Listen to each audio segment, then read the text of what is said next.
नमस्कार दोस्तों, स्वागत है आपका हमारे YouTube चैनल भक्ति बाण में। दोस्तों, आज सुनाने जा रहे हैं हम आपको करवा चौथ की पौराणिक व्रत कथा। बहुत समय पहले की बात है।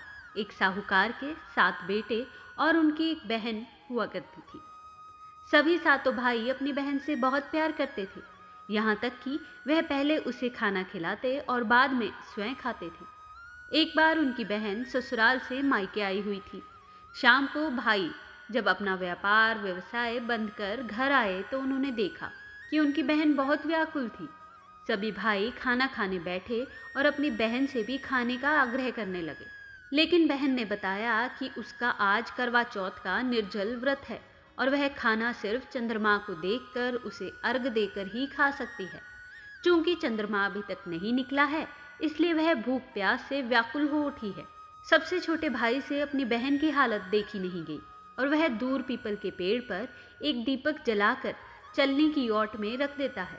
दूर से देखने पर ऐसा प्रतीत होता है जैसे चतुर्थी का चांद उदित हो रहा है।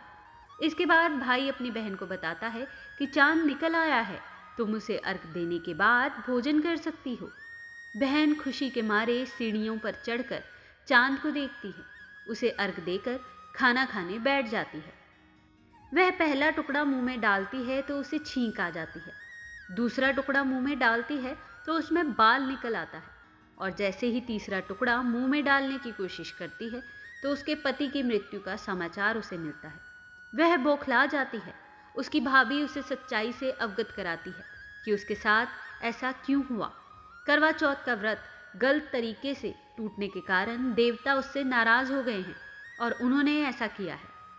सच्चाई जानने के बाद करवा निश्चय करती है कि वह अपने पति का अंतिम संस्कार नहीं होने देगी और अपने सतीत्व से उसे पुनर्जीवन दिलवा कर रहेगी। वह पूरे 1 साल तक अपने पति के शव के पास बैठी रहती है, उसकी देखभाल करती है।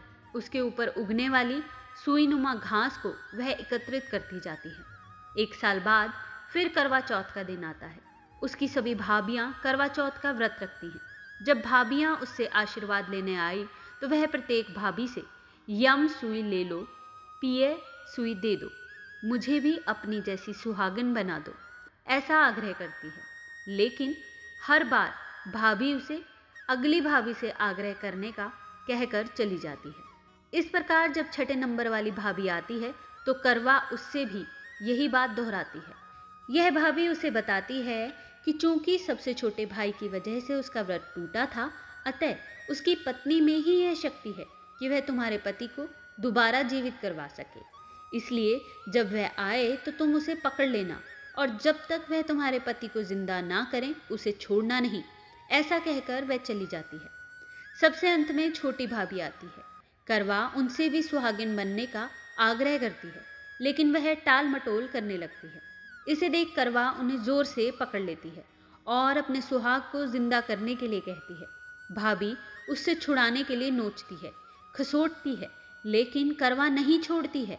अंत में उसकी तपस्या को देख भाभी पसीज जाती है और अपनी छोटी उंगली को चीरकर उसमें से अमृत उसके पति के मुंह में डाल देती है।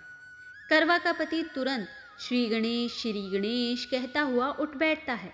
इस प्रकार प्रभु कृपा से उसकी छोटी भाभी के माध्यम से करवा को अपना सुहाग वापस मिल जाता है।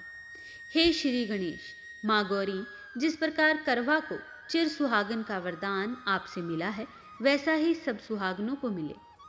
Like this video, subscribe this channel, press the bell notification icon.